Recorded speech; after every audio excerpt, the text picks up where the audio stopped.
Entonces, verificamos así la presencia de los imputados, sus abogados, Ministerio Público, víctimas y Fiscalía. Estaba en el despacho haciendo relación o hizo el despacho relación a la inferencia razonable de autoría de las 17 personas imputadas, llegando a la conclusión de que solamente en 6 de ellas existe inferencia razonable de autoría en los delitos de concierto, favorecimiento al contrabando y cohecho por dar o ofrecer. Ellos son Jorge Isaac Arroyo Monsalve, Julio Alberto Medrano Morales, Luis Armando Vargas Arias Vargas,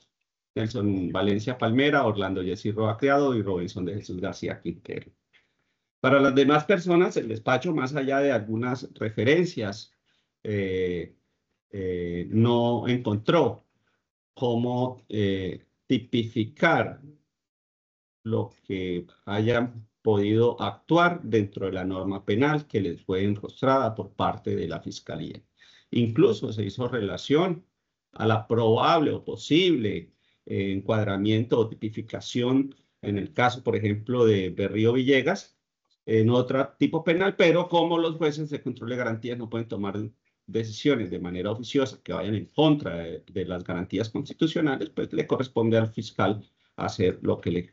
lo propio. Bien. También es bueno decir, y esto para que le quede claro a los procesados, que las conclusiones a las que llega el juez de control de garantías no vinculan para nada al juez de conocimiento. Y si bien puede servirle a la Fiscalía para que robustezca la investigación y en los puntos débiles, si a bien lo tiene, ejecute actos de investigación que le ayuden a darle mayor fortaleza a su juicio de tipicidad, pero tampoco vincula a la Fiscalía. Es decir, que aquí no se está resolviendo el caso, señores imputados. A los que se dijo que no hay inferencia razonable, ni se está absolviendo, ni se está condenando a los que se ha dicho que sí la hay. Esto, pues, para mayor claridad de cada uno de los imputados. Por supuesto, sobraría decirle eso a los abogados porque es un tema que manejan perfectamente. Pero lo cierto es que el despacho, con base fundamentalmente en esta decisión citada de la Corte Interamericana de Derechos Humanos, es del criterio que ese fin constitucional efectivamente es válido ser utilizado en el Estado colombiano, el fin constitucional de peligro para la comunidad. Sin embargo, la misma Corte Interamericana nos viene diciendo que hay que saber utilizar el fin constitucional para no convertir ese fin constitucional en una pena anticipada, para que en realidad sirva como una medida instrumental y procesal. Entonces, criterios como el que hay que darle un mensaje a la sociedad, criterios como el que los hechos que se cometieron fueron muy graves, corresponden más con el fin de prevención general y con el fin de prevención especial propios de la pena y no de la medida de aseguramiento. Entonces, ¿qué es lo que se busca con el peligro para la comunidad? Evitar que a futuro la comunidad se vea afectada con realización de conductas de la misma naturaleza. Entonces, hay que verificar si existe esa urgencia y necesidad y luego de ello, entonces, constatar que a futuro estas personas, frente a quienes se encontró inferencia razonable de autoría, pues ofrecen esa expectativa de volver a cometer delitos de la misma entidad. No es por lo que ya hicieron, porque eso no le corresponde al juez de control de garantías. Por lo que ya hicieron, los van a llevar a juicio. Y será el juez de conocimiento el que va entonces a determinar si eso que hicieron es suficiente para condenarlos, para hacerles el juicio de reproche y demás. Al juez de control de garantía le corresponde es, en este caso, evitar que la persona se fugue, evitar que la persona cometa actos en contra del proceso, ¿ya? Ese sería el peligro de fuga y el peligro de obstrucción a la justicia, y evitar que a futuro la sociedad quede en peligro, que es el único fin que la Fiscalía, en este caso, enarboló para que se impusiera la medida. Entonces, como lo he dicho, primero hay que preguntarse por la necesidad y urgencia de imponer esa medida. Conforme lo establece el artículo 295. Dice el artículo 295 que las disposiciones de este código que autorizan la privación de la libertad deberán interpretarse de manera restrictiva y aplicarse excepcionalmente. Aquí, lastimosamente, y no solamente en este caso, pareciera que hubiese una especie de, no sé, falta de comunicación entre la Fiscalía al nivel interno, porque lo que siempre han venido diciendo los fiscales generales de la Nación a través de las directivas es que se debe respetar la libertad, que la libertad es un principio, que las personas se tienen que defender en libertad, que solamente en los casos más graves debemos procurar por que los jueces apliquen medidas restrictivas de la libertad, que se debe pensar de manera invertida a lo que se venía haciendo, es decir, primero se piensa en la privación de la libertad y después se dice por qué no las medidas privativas de la libertad. ¿Ya? Todo eso nos lo dicen las directivas, todas. Mire cómo empieza la directiva 001 del 2020. La libertad personal de los ciudadanos es la regla, su limitación, sin arbitrariedades y dentro del marco razonable y proporcionado es la excepción. En el caso de las medidas de aseguramiento es preciso tener siempre en consideración esta máxima, que buscar conservar uno de los elementos estructurales del orden, que busca garantizar uno de los elementos estructurales del orden constitucional. Eso lo dice el fiscal general de la Nación y se lo dice a sus fiscales delegados. ¿Ya? Esa es la directiva. Pero entonces, casi siempre la fiscalía busca al contrario, los delegados buscan es que se imponga medida, que se imponga medida. Y los jueces estamos haciendo mal porque es que el 80% de esas medidas que solicitan las estamos otorgando.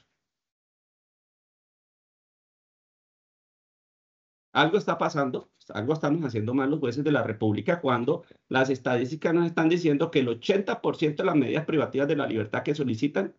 se están concediendo. Y casi siempre la fiscalía pide medida. Incluso en un caso de contrabando de bicicletas, abanicos y vísceras. Bien. Entonces, ¿qué pasa? Y también, pues, eh, debería ser un punto de reflexión para el Ministerio Público, porque es que el Ministerio Público precisamente lo que, su papel fundamental es el derecho, la defensa de los derechos humanos, ¿cierto? Y aquí, con una medida que más que el derecho fundamental a la libertad, humano y fundamental a la libertad. Bien. ¿Es urgente imponer la medida de aseguramiento? Entonces aquí vemos, como lo resaltaron los abogados, que el último evento ocurrió el 10 de octubre de 2023. El despacho no cuenta, y eso lo quiere dejar claro porque es que no lo va a pasar por pasarlo, ni más faltaba. El hallazgo que dice la fiscalía tuvo el día del allanamiento en el que se realizaron las capturas. porque es que ese no fue un hecho imputado.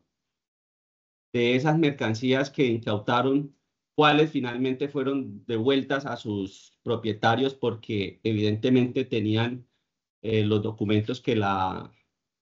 acreditaran su legal tenencia dentro del territorio nacional, cuáles no? ¿Cierto? Entonces,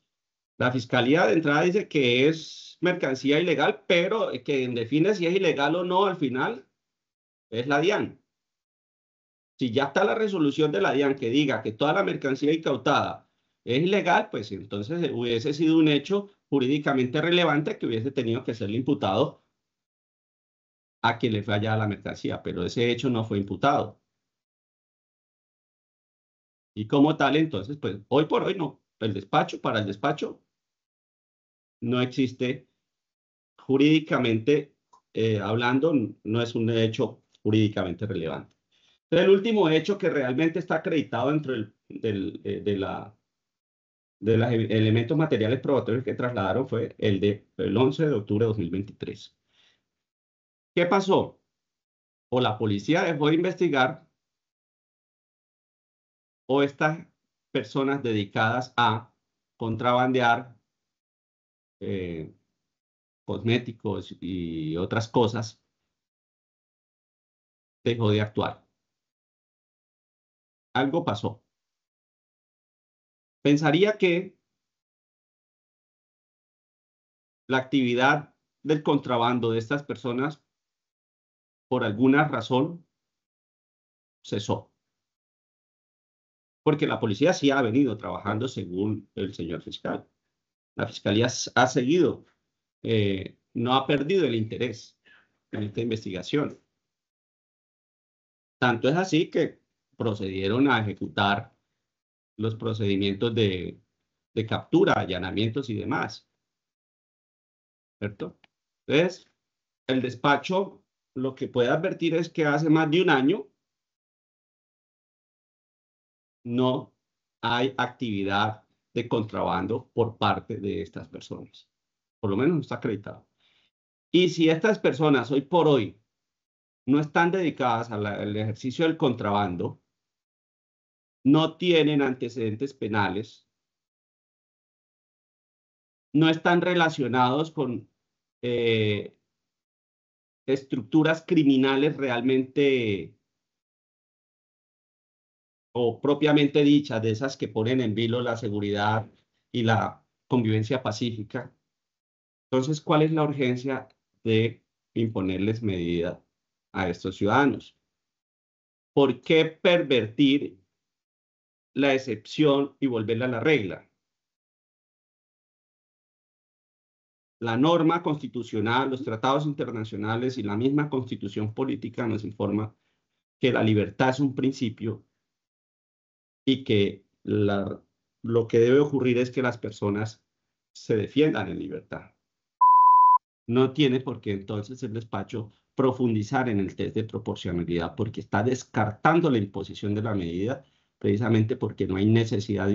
y urgencia y teniendo como un argumento subsidiario el que ninguno de los tres criterios para estudiar la peligrosidad o el peligro para la comunidad que representaría la libertad de estas personas, pues estaría tampoco llamado a prosperar. Por esa razón, entonces, el despacho, muy a pesar de que encontró que 6 personas de las 17 imputadas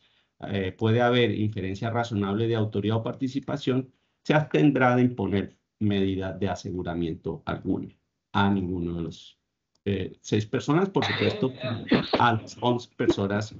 por favor, ninguna de las 11 personas adicionalmente. Hágame el favor, saque a ese usuario de la reunión. Por todo lo anterior, el Juzgado 101 Penal Municipal con función de control de garantías ambulantes de la ciudad de Barranquilla resuelve no imponer medida de aseguramiento privativa de la libertad. Esta decisión se notifica en estrados y contra ella proceden los recursos de ley. Señor fiscal. Señoría, gracias. La Fiscalía General de la Nación, inconforme con su decisión, presenta el recurso de apelación ante su superior en el momento en que usted me diga, procederé a sustentarlo dada el carácter interlocutorio que tiene esta decisión. Gracias. A usted, doctor, tiene el uso de la palabra la delegada del Ministerio Público. Gracias, señoría, sin recurso. Listo. Entonces, doctor Juan David, tiene el uso de la palabra para que sustente su apelación. Gracias, señor presidente de la audiencia. La Fiscalía General de la Nación, absolutamente respetuoso por las decisiones de instancia, entendiendo siempre, señor juez, que esta es una discusión jurídica y nunca personal. En esta oportunidad se encuentra inconforme con la decisión que usted ha enunciado y por lo tanto presenta ese recurso y procede a sustentar el recurso de apelación contra la decisión que usted ha tomado, en últimas, no impartir ninguna clase de medida de aseguramiento contra las 17 personas que ya están previamente individualizadas, identificadas desde las audiencias preliminares. La Fiscalía General de la Nación, en consecuencia, discúlpeme, a partir de este momento se va a dirigir al señor juez penal del circuito de Barranquilla, que por reparto, por supuesto, le corresponda adelantar o desatar este recurso de alzada para que desde ya se sirva considerar la posibilidad como postulaciones, porque finalmente lo que presenta la Fiscalía a lo largo del proceso penal son postulaciones, de revocar la decisión del juez de primer nivel 101 Bacrim en el sentido de no imponer medida de aseguramiento, especialmente la que pidió la Fiscalía General de la Nación, privativa de la libertad en establecimiento penitenciario y carcelario para las 16 personas y solamente para una en su lugar de domicilio, como quedó debidamente sustentado al inicio de la sesión anterior. En consecuencia, proceda a revocar esa decisión y, a contrario sensu, proceda a imponer esas medidas de aseguramiento privativas de la libertad en establecimiento penitenciario y carcelario contra las 16 personas y contra solo una de ellas en domiciliaria y, como consecuencia, ordene la recaptura de todas las personas que hoy han quedado en libertad por virtud del juez 101 Bacrim de la ciudad de Barranquilla.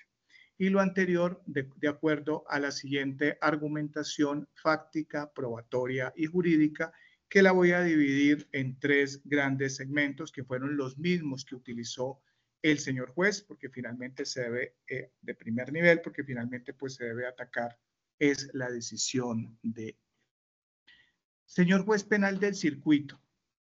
en este primer acápite quiero que usted tenga presente que la Fiscalía General de la Nación estructuró un grupo delincuencial organizado. Que no le parezca al operador judicial, eso ya es otra discusión. Que él efectivamente no encuentre, a pesar de la imputación y a pesar de los elementos materiales probatorios, que el juez de primer grado haya considerado que no se está frente a un grupo delincuencial organizado, de ellos de los que trata la ley 1908 del 2018, puntualmente en su artículo segundo, pues es la oportunidad para hacer la interpretación en la segunda instancia y que puedan estas situaciones definirse para que no quede al arbitrio del operador judicial de turno que por reparto atendió este procedimiento. Y ello tiene que ver porque el señor juez en un primer momento indicó de entrada que esto no era un GDO correspondiente a la ley 1908 del 2018. Esta fue la misma postura en la que él inicialmente rehusó o rechazó competencia para indicar en un estado prematuro, como lo dije yo, y por supuesto que lo sostengo, porque las afirmaciones que se hacen en las audiencias es para sostenerlas.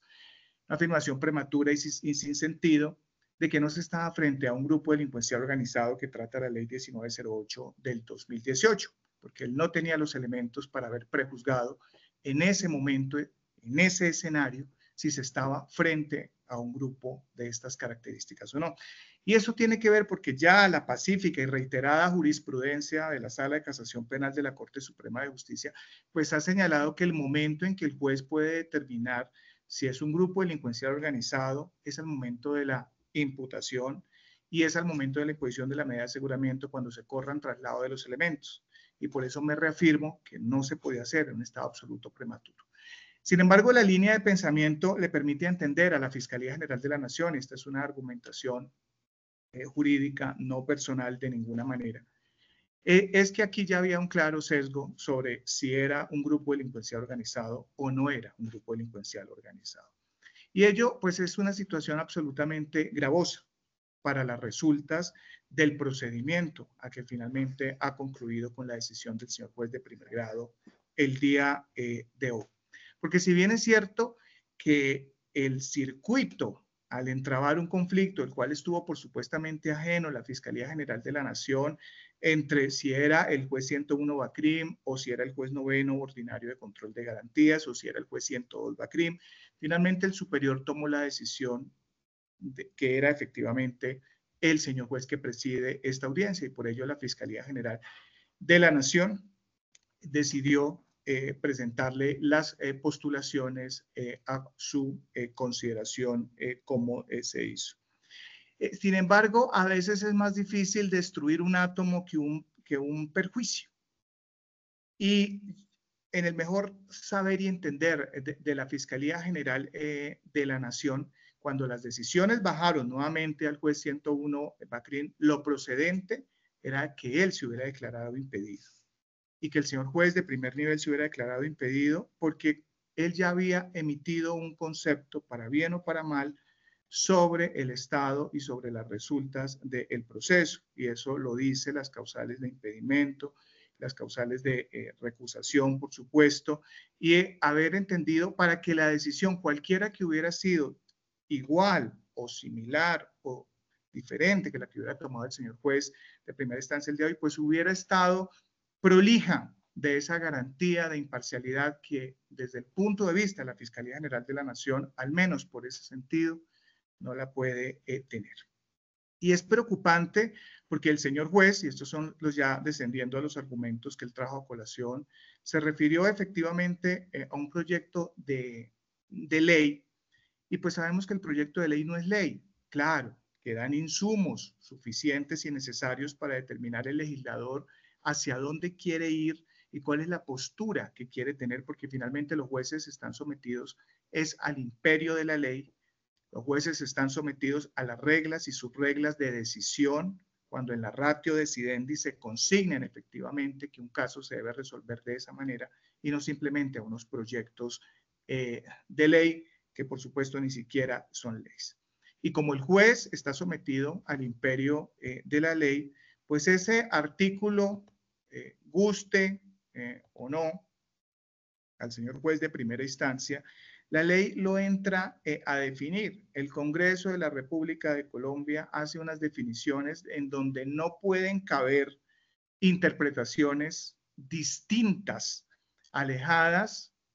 de manera tal en que se diga que es que yo me aparto de la interpretación o la definición que está haciendo la ley y de la jurisprudencia, como ya lo voy a entrar a explicar, simplemente porque a mí me parece que en un proyecto de ley la intención era tal intención que finalmente no pudo que haber quedado planteada. Y esa discusión hay que traer a colación no solamente lo que sirva para argumentar determinada postura o no, porque finalmente el proyecto de ley, que por supuesto también yo lo conozco, trajo a colación muchísimos elementos. Lo sabe usted, señor juez de segundo nivel, lo sabe el juez de primer grado también, que finalmente no quedaron insertos en las definiciones de esa ley. Ese numeral segundo, efectivamente, cuando de la ley 1908 del 2018 de 9 de julio, entra a definir qué debe entenderse por un grupo delictivo organizado. El grupo estructurado de 3 o más personas. Aquí efectivamente estábamos hablando de, inicialmente eran 21 capturas, se pudieron materializar 17, es decir, ese criterio se cumple. Que exista durante cierto tiempo. Aquí no nos dice que tiene que ser un mes, 6 meses, 1 año, 2 años, 3 años, sino que existe determinado tiempo, como lo acreditó la Fiscalía General de la Nación, tanto en la formulación de imputación de cargos, tanto en la solicitud de imposición de medida de aseguramiento. Señor juez de penal del circuito, usted debe saber y conocer que la Fiscalía tuvo las herramientas necesarias para llevar a cabo una investigación idónea, contundente y no lo hizo, no para llegar a este estadio a tener una investigación huérfana de pruebas para poder construir una medida de aseguramiento restrictiva de la libertad y sobre todo para tratar de tener a esta persona con un grupo organizado bajo la régida de la ley 1908. Por estas escasas suficientes motivaciones, su señoría, solicito al juez penal del circuito, reitero, mantenga en firme la decisión tomada por su despacho. Gracias. Bien, gracias a usted, doctor Cristian. Tiene el uso de la palabra el doctor Daniel Neira. Gracias, su señoría. Debo en primera medida manifestar que considero que debe mantenerse por parte del señor juez del circuito incólume la decisión adoptada, en tanto que a pesar de las cerca de 2 horas de intervención de mi contraparte, no se dijo nada, absolutamente nada que genere que la decisión esté llamada a sufrir algún tipo de modificación, sobre todo si se llegó al nivel de presentar un recurso haciéndolo desde la base de la mentira, incluso porque se mencionó la existencia de una motivación por parte del señor juez que jamás fue emitida y donde el señor fiscal está, de hecho, con mucha preocupación lo digo, confundiendo un recurso de apelación con un incidente de recusación, que son 2 cosas absolutamente distintas. Por lo que entonces esto me lleva en primera medida a solicitar que el recurso sea declarado desierto por indebida sustentación. La apelación no es para probar suerte en la segunda instancia, sino para debatir los argumentos que tiene como motivantes la primera instancia, y no puede utilizarse el recurso para intentar pretender hacer ver como un vicio de lo actuado, haciendo creer que hay por allá entre líneas alguna especie de nulidad por haber sido sometido a una supuesta desventaja. Entonces, a efectos de desarrollar mi postura frente a ese recurso tan pésimamente sustentado, pongo de presente que el señor fiscal insiste que como titular de la acción penal, pues él tomó la decisión de señalar que las personas aquí vinculadas conforman un GDO y que no se le reconoció ello por la sencilla razón de que, según él, existe un sesgo originado desde el conflicto de competencias. Pero en la práctica vemos y sabemos que eso no es ningún sesgo, no es ningún prejuicio, y en términos deportivos con fines pedagógicos, aquí nadie jugó con la cancha inclinada, como se quiere hacer ver por parte del recurrente. Extraña la defensa que el señor fiscal, si estaba tan convencido de que existía un sesgo, se haya quedado calladito y venga a última hora, en la última sesión de audiencia, a esperar que si le negaban la pretensión, solo allí venir a sorprender absolutamente a todos los sujetos procesales diciendo que el señor juez se debió haber declarado impedido. Pues recordemos que si el señor fiscal consideró que desde el nacimiento de estas audiencias concentradas, que surgieron por allá hace cerca de un poco más de medio mes, que la psiquis del señor juez estaba afectada, pues bien podría haber hecho uso de su facultad como parte y haber invocado y sustentado la causal del artículo 56 que en su criterio consideraba que podría eventualmente encajar en su sentir, y no esperar que ahora en un recurso de apelación pretenda en forma desesperada mezclar la impugnación de un auto para anexarle un incidente de recusación que de hecho se torna irregular desde cualquier arista que se le mire y que soporta además mi teoría de que el recurso debe declararse desierto por esa mezcla que se está realizando. Es de conocimiento de los profesionales del derecho que el trámite del incidente de recusación es reglado, de allí que cuando alguna de las partes considere que el funcionario judicial se encuentra inmerso en alguna causal impeditiva, pues si éste no lo exterioriza, se debe en forma oportuna, no a última hora, promover la recusación, alegando los presupuestos que en su criterio se encuentren acreditados para que el funcionario determine allí si acepta o no, en vez de hacerlo ahora donde el señor juez ambulante ya nada podría hacer o decir al respecto porque no puede sacar un auto aparte, nuevo,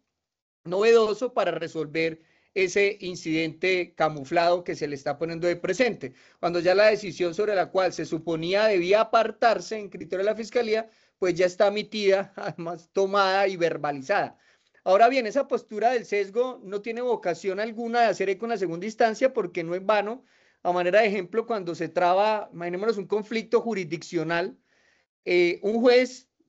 en este caso el ordinario, emite una opinión de por qué considera competente y allí le toca emitir sí o sí una opinión sobre la situación fáctica para mostrar, por ejemplo, por qué considera eventualmente que un fuero castrense se rompe por temas de causalidad, gravedad de la conducta cometida, por ejemplo, por un tema de derechos humanos. Y no por ello, en ese caso hipotético que se usa con fines pedagógicos, ni siquiera en ese nivel se puede llegar a decir que si la competencia se la asignan a ese que emitió la opinión diciendo que era competente, pues entonces el juez, como lo hizo, digamos, en sede de acusación, entonces no puede hacer el juicio porque ya tiene ese sesgo. Y otro ejemplo palpable para descartar por completo la postura de la Fiscalía es que cuando hay un juez que emite una captura y revisa elementos, medios de conocimiento para emitir la orden de captura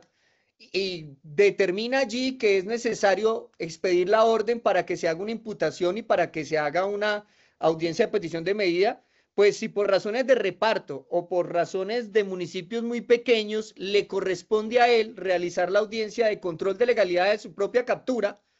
y le corresponde además hacer la imputación y me da aseguramiento, pues ya la Corte ha dicho que ni siquiera en esos casos puede hablarse de algún tipo de sesgo ni algún tipo de opinión que permita apartar al funcionario del conocimiento del asunto. Entonces, en consecuencia, trayendo eso mutatis mutandi, término del señor juez en la decisión, a este caso puntual, el hecho de declarar que inicialmente no se tenía competencia para llevar esta audiencia, porque se consideró allí que no era un grupo GEO, esa opinión, entre comillas, por así llamarla, no es suficiente para hablar de un sesgo que debiera generarle apartarse del caso. No porque lo diga Daniel Neira, sino que allí, señor juez del circuito, bastaría revisar providencias como la AP 2563 del 2021, radicado 57366, la AP 864 del 2018, radicado 51757, la AP 327 del 2021, radicado 58043 y la AP 1074 del 2021, radicado 58068, entre otras muchas sobre las que ya esta discusión se ha zanjado y donde, en resumen, la Corte ha dicho, abro comillas, no toda opinión o concepto o valoración sobre el objeto del proceso origina causal impediente. Pues lo que adquiere relevancia jurídica en esta materia es la que se emita por fuera del proceso y de tal entidad o naturaleza que vincule al funcionario sobre el aspecto que ha de ser objeto de decisión. De manera que no cualquier opinión genérica referenciada a un tema objeto de eventual postre en conocimiento constituye una opinión con relevancia para el derecho dentro del ámbito en el que la ley lo ha utilizado en esta expresión para condicionar a través de la misma el compromiso del funcionario judicial en la apreciación de un asunto con posterioridad, cierro comilla. Entonces, no veo por qué a estas alturas del partido, finalizando 2024, sigue trayéndose a colación supuesta obligación de declarar impedimentos que desde el 2018 en la providencia que ya mencioné de las más viejitas, está trazado y está zanjado esa discusión. El segundo aspecto medular que me lleva a pedir que la decisión se mantenga incólume es que el recurso de apelación presentado por el señor fiscal se torna abiertamente contradictorio, pues de una parte señala que el señor juez no le explicó de ninguna manera por qué frente a las personas que judicializan en este asunto no se encaja dentro del GEO. Dice el fiscal que el ACO no le dijo por qué se aparta de la denominación del GEO y por qué no comparte la judicatura algunas sentencias que citó la Fiscalía cuando consideró que sí era GEO. Pero curiosamente al mismo tiempo el recurrente entra en una contradicción porque hasta reconoce que el señor juez sí le dio la explicación que echa de menos. No en vano, hasta reconoce que el señor juez llegó a tal nivel de invocarle el proyecto de ley que dio origen a la 1908 del 2018. Entonces, ¿al fin qué? ¿Le explicaron o no le explicaron? La respuesta es sí, se le explicó, además con suficiencia. Otra cosa es que el fiscal no esté de acuerdo con la explicación. En ese desacuerdo, el señor fiscal ha dicho que es que el señor juez solo está obligado a la ley 1908 como tal y no al proyecto de ley. Pero pasa por alto la fiscalía que es que la ley no se revisa de manera literal, que es que la interpretación de la norma no es exclusivamente gramatical. Al momento de interpretar la ley sabemos que existen muchas formas de hacerlo, al punto que puede hacerse no solo en forma gramatical,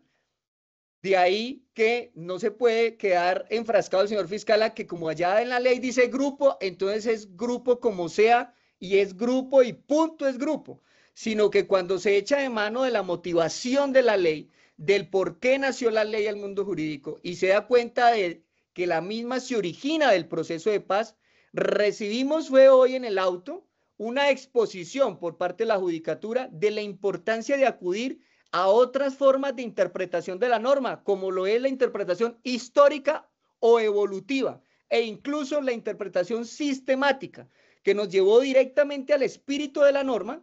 a las raíces de la ley, al punto que acudió el señor juez al proyecto de ley 198 de Senado, y además nos facilitó la corroboración de ese argumento, porque llegó a la minucia de señalar hasta la página donde se encuentran las características de los GDO, de tal forma que la decisión de no avalar la postulación de la Fiscalía no percibiera como caprichosa, sino que obedeciera al trámite legislativo que se surtió, en tanto que al hacerlo así es que se puede entender hacia dónde va la política criminal del Estado cuando hace las reformas penales. No en vano el proyecto de ley no es ni siquiera de iniciativa legislativa, sino que es de autoridad del doctor Enrique Gil Botero, como entonces ministro de Justicia y del Derecho. Por ende, no puede ser de recibo que el señor fiscal pretenda ahora prohibirle a los jueces de la República acudir a los antecedentes históricos de la norma, y tampoco puede tener cabida que se pretenda coartar la autonomía judicial pretendiendo que se prohíba en un auto hacer mención de experiencias laborales del despacho. Entendido ello como casuística, siendo esa casuística la fuente, la mana de donde se producen las reglas de la experiencia, que olvida el señor fiscal, es uno de los componentes de la sana crítica. De hecho, al mencionar esos casos palpables y de conocimiento público de verdaderos GDO, para con esas menciones tener unos derroteros comparativos que permitan a los ciudadanos entender de mejor manera posible la decisión que adoptan los jueces, como aquí ha ocurrido. El ACUO menciona la existencia de un grupo denominado como los costeños, y cómo tenían unas divisiones y cómo tuvo una especie de subestructura, de cómo funcionó y de cómo se desintegró, y muchas otras situaciones que allí nos explicó, para hacer ver las diferencias de lo que se pretende perseguir con la ley 1908 versus el caso que aquí se trae.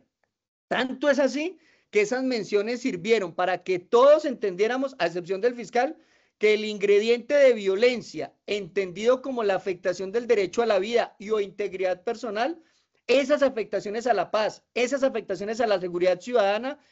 que hacen una especie de ítems, de un checklist para realizar o revisar si se trata de un GDO, no eran aplicables a este caso, que corresponde a una comercialización de uñas postizas, ventiladores y menudencia de res. Ese tipo de estructuración de las providencias judiciales, ese ejercicio que ha hecho el señor juez hoy, no está vedado, ni es una improvisación, ni es un tema de confesionario, ni de compartamos experiencias, no es un relleno en el auto que pueda ser censurado por la Fiscalía, sino que por el contrario, lo que revela este tipo de decisiones es que los argumentos del juez transitaron por el camino académico, de asignaturas primigenias, por allá del pensum de la abogacía, en asignaturas como la introducción al derecho, pues además de la interpretación histórica y sistemática que se usó por parte del señor juez en la decisión, le añadió otra interpretación más a la norma. ¿Y cuál fue? La analógica. ¿Y de qué manera? A través de la comparación de la casuística. Y eso es completamente válido, entonces no entiendo por qué la molestia del fiscal. Otro aspecto para oponerme a ese recurso es que el señor fiscal, por vía de recurso, indirectamente pretende que el señor juez se convierta en una especie de notario, porque afectando la autonomía judicial, dice que el señor juez ambulante no podía decir que no había inferencia razonable para 11 de los 17 imputados, por la sencilla razón de que en teoría la Fiscalía eso le está vedado al juez ambulante pensar distinto, porque hay un juez que ordenó la captura que pensaba otra cosa. Tanto es así que el disenso del señor fiscal gira en torno de que un juez control de garantías ordenó unas capturas y que al momento de ordenarlas consideró él que sí había inferencia razonable para emitir órdenes de aprehensión. Y esa postura se torna absurda, en tanto que si la sola emisión de una orden de captura se va a tomar como una postura vinculante, obligatoria y eterna para todos los jueces de control de garantías que tengan la carpeta, pues entonces ahorrémonos tiempo todos, no nos desgastemos haciendo imputación ni audiencia de petición de medida, porque la decisión ya estaría tomada desde el mismo momento que se emitió en las órdenes de captura. Pues según el desacertado criterio del fiscal, si el juez que ordena la captura consideró que había una motivación para traer esposados a los ciudadanos sometidos al poder punitivo del Estado, automáticamente todos los demás jueces deberían entonces, en teoría de la Fiscalía, calcar esa postura sin que puedan llegar a pensar diferente y ello no puede tener cabida en un recurso. Olvida al señor fiscal, utilizando ese término repetitivo de olvida al señor juez, en esa igualdad de armas yo voy a decirlo, olvida al señor fiscal, que el juez que ordena la captura no hace siquiera de fondo un análisis de inferencia razonable en cuanto a una tipificación integral como tal, precisamente porque ante él no se hace la imputación. De hecho, se puede ordenar una captura por 2 delitos, a manera de ejemplo, y ello no impide que al momento de la formulación de imputación se puedan imputar 3, 4 o 5 conductas o variar las conductas, porque la orden de captura no es una camisa de fuerza. Es más, el análisis del juez que ordena la captura se da es mirando motivos fundados para poder ordenar la aprehensión, sin que eso se torne indebatible por un homólogo que con mayor detenimiento pueda analizar los medios de conocimiento más a fondo. No en vano, en la audiencia de legalización de captura se hace por lo general en una sola sesión de audiencia, sin oposición de nadie, es decir, no hay espacio ni siquiera para observaciones ni peticiones de aclaración, pero contrario a ello, para tomar la decisión de imponer o no una medida, el señor juez ambulante de hecho realiza una suspensión para revisar los elementos, que en este caso puntual fue por varios días, incluyendo fin de semana, para con mayor calma y minucia poder desmenuzar la información, lo cual no es una falsa apreciación del no recurrente, sino que en la audiencia de hoy el señor juez hasta detectó errores del personal de policía judicial que son vergonzosos, como los que alcanzó a mencionar cuando analizó el evento número 1 y hasta hizo proyección en pantalla y que se resumen en una especie de copy-pegue, donde parece que un mismo audio tuvo 2 connotaciones y ese aspecto había podido ser más profundo, pero afortunadamente para la Fiscalía se presentó un inconveniente técnico por parte del señor juez, que hasta lo exteriorizó frente a cuando hizo mención al Teams Premium, y por eso se salvó de que le expusieran muchas más novedades de las que tiene esos medios de conocimiento. Otro aspecto, señor juez, para oponerme al recurso es que el señor fiscal tiene otra incongruencia en la presentación de su recurso, tanto que en unas cosas quiere cantidad, pero en otras se molesta cuando le hablan de cantidad. Pues dice que no le pueden exigir que un mayor número de elementos, se molesta porque le sugieran procurar obtener un mayor número de actos de investigación, pero al mismo tiempo quiere o censura la decisión, es porque pretende que el señor juez le haga un dictado de sentencias y dijo que es que el señor juez le prometió que le iba a leer un poco de sentencias y que le dijo apenas como 1 o 2. Entonces, pues, qué pena, pero pues es que esto aquí no lo podemos medir así por cantidad de pronunciamientos. Y frente a esa cápita de supuesta tarifa legal que el señor fiscal dice que le impusieron, pero yo no veo cómo, surgen varios subtemas de la propia Fiscalía. Pues ella misma se hace zancadilla, la Fiscalía solita con el recurso, cuando dice que con sus propias reglas de la experiencia es que el dinero del contrabando se maneja en efectivo. Pues raro, ¿no? Porque que ese dato nos lo venga a soltar así de sorpresa en pleno recurso de alzada, sin que tengamos cómo debatirlo, porque eso nunca nos lo dijeron en sede de imputación. Y más raro aún es que si se supone que tenía teléfonos interceptados y además con el personal de policía judicial hasta tenía la capacidad de darse cuenta hasta dónde estaba cada imputado parado, que porque la información se le arrojaban las antenas,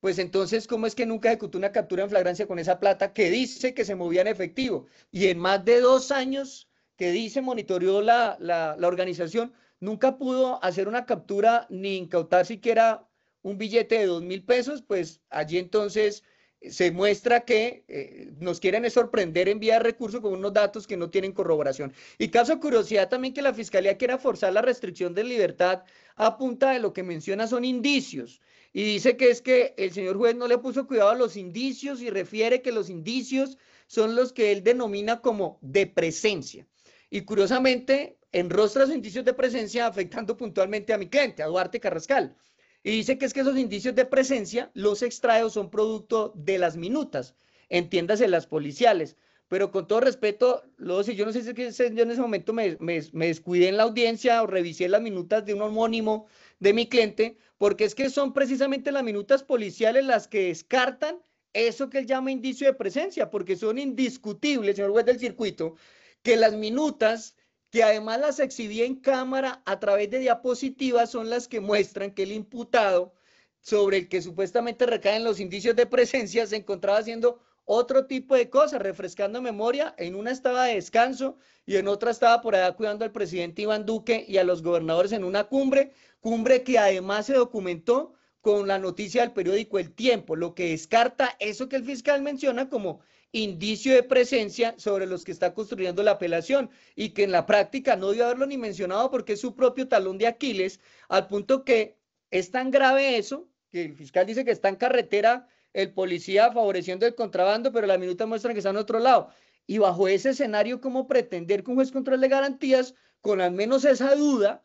que presentan las propias minutas, que la recolectó el mismo fiscal, se vaya a pretender que el señor juez de garantías vaya a transitar por el camino de las más invasivas medidas de aseguramiento? El otro argumento para controvertir la exposición de la fiscalía es que no sé si realmente la crítica era contra el auto o contra el juez de control de garantías, porque pues aunque dijo que era un ataque en derecho, parecía más un ataque personal. Entonces es que el juez no entiende, que el juez se le olvida, que el juez no sabe, que el juez está confundido. Y para sustentar ese argumento que parecía más un ataque al funcionario que a la decisión, dice, es que hasta me exigió probabilidad. Pero ahí qué pena, el que está confundido, el que no entendió y el que está equivocado no es el juez, es el fiscal que desatinadamente entendió que la probabilidad de la que le hablaban era probabilidad de verdad. Y resulta que el doctor Monroy Rodríguez nunca habló de probabilidad de verdad.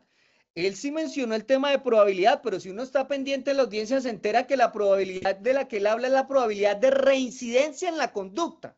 porque eso es lo que hay que analizar para poder saber si ese riesgo futuro, ese peligro para la comunidad es latente o no es latente. Nadie le pidió probabilidad de verdad, le pidieron probabilidad de reincidencia. Y es el de, muéstrame si hay algo que permita creer que esta persona va a delinquir. Y por eso cuando mencionó la probabilidad, es que echó mano de datos como que no habían antecedentes penales y otros asuntos ahí como, digamos, llamémoslo como de arandelas o accesorios, que se refieren a eso, una probabilidad de verdad. O sea, el señor juez no es el que está confundido en un tema de exigencias en sede de acusación, no, habló de probabilidad de reincidencia, que es algo muy distinto. Entonces, hasta en eso está errado el señor fiscal en su recurso.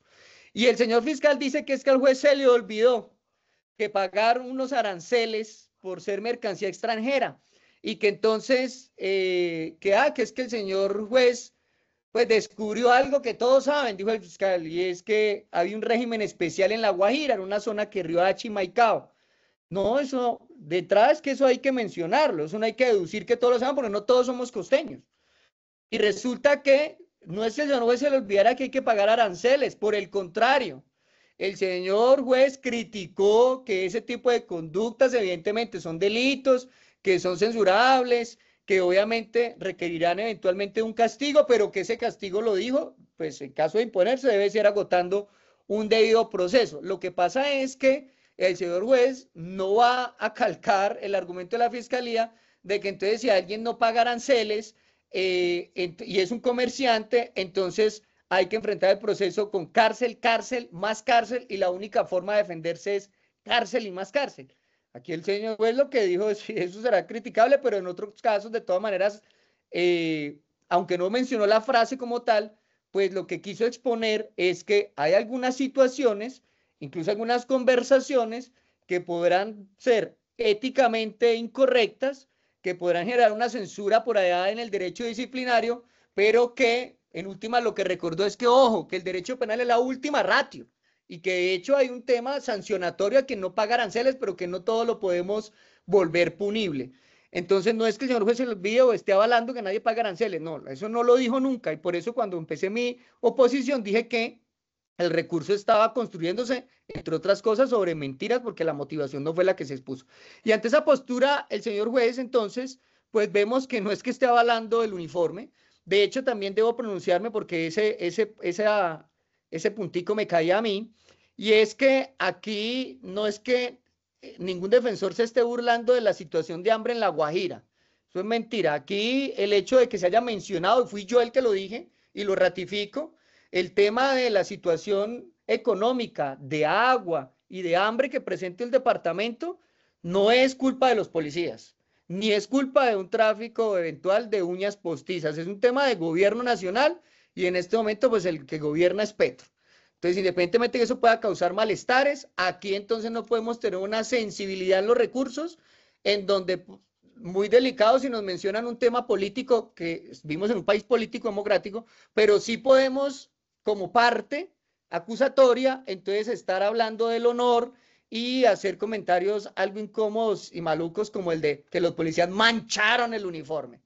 Entonces, si se van a hacer ese tipo de manifestaciones en contra de los imputados, también hay que tener un poquito de coraza para aguantar algún comentario que pueda llegar a ser incómodo. Además, porque la Unidad Nacional de Gestión del Riesgo no depende de la policía. Y tampoco podemos entonces aquí decir que no tengamos temas políticos, pero traer a colación el uribismo con el tema de la GIS política, que no tiene nada que ver con aspectos de contrabando y que sobran esos apuntes en un tema de presunto contrabando. No tiene nada que ver eso tampoco con accidentes de tránsito, ni es lo mismo un tema de presunta compra de notarías con un tema del suministro de un SPOA para saber a qué fiscal le pregunto cómo me entregan un bus. Entonces, otro asunto que también me causa curiosidad es que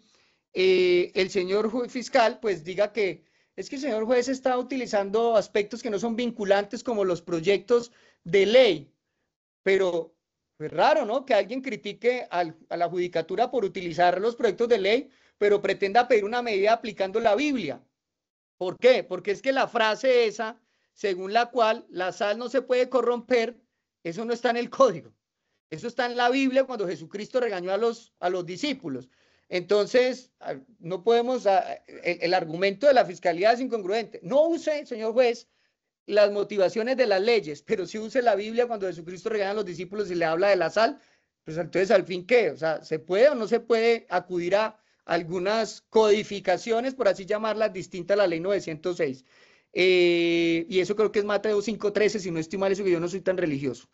El otro aspecto que también genera oposición al recurso es que el señor fiscal dice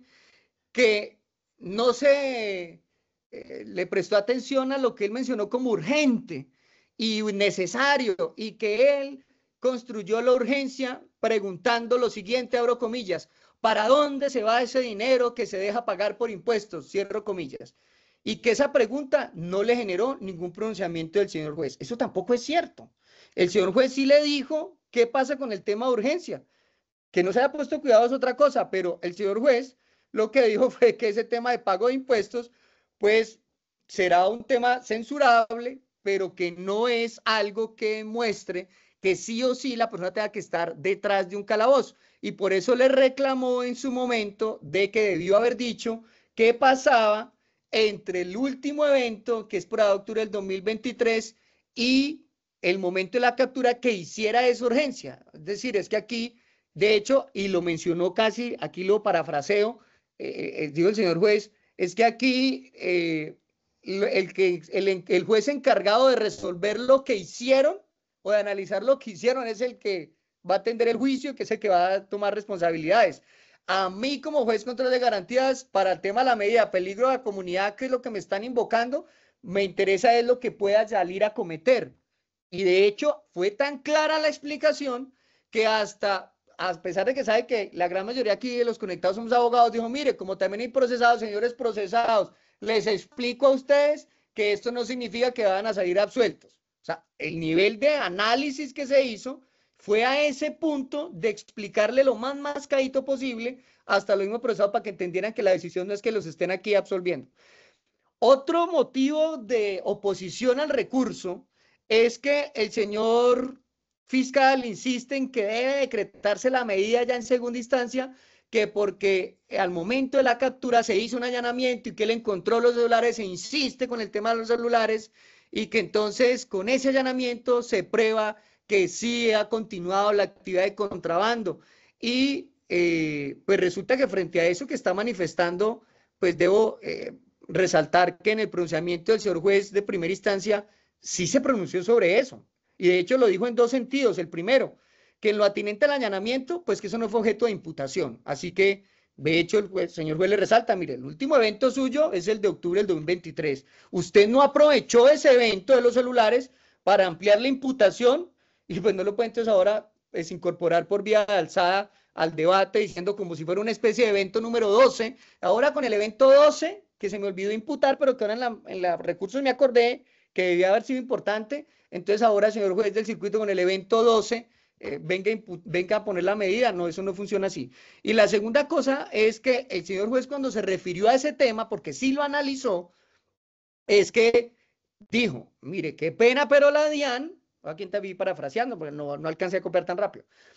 La DIAN no ha emitido pronunciamientos de fondo sobre qué pasó con eso que supuestamente entregó en el allanamiento. Entonces, no sabemos si eso lo van a devolver o no, no sabemos si es ilegal o no, y como no se han tomado esas decisiones, pues no puedo yo, juez constitucional, cobijar esos productos, llámese celulares, ventiladores, lo que sea, no les puedo decir que son producto de un ilícito. No puedo declarar que esa mercancía es delictiva hasta tanto la DIAN no le mueva y emite un procesamiento rápido. Ah, la DIAN viene aquí de víctimas. Pues en vez de ver el recurso, deben haberse procurado que eso saliera rápido, que hayan decisiones de fondo y venir aquí a respaldar a la fiscalía. Pero pues si la propia representación de víctimas no le brinda la colaboración al titular de la acción penal, no puede venir a eso, enrostrárselo a los procesados. Hay otro aspecto adicional, y es que la fiscalía dice que es que el señor juez le dijo que es que no le alcanza y que no entendió qué era lo que el señor juez le decía cuando le manifestó que no le alcanzaba. Se declaró confundido, que el argumento no, para él no es claro, y dijo que era que, como que intentando interpretar, que era que el señor juez le estaba exigiendo a la fiscalía que se hiciera como un mini juicio y que la fiscalía no estaba preparada para un mini juicio. No, y ahí qué pena, pero el señor juez tampoco le dijo que esto era un juicio. Aquí sabemos que eso no fue así, ni siquiera el término lo utilizó.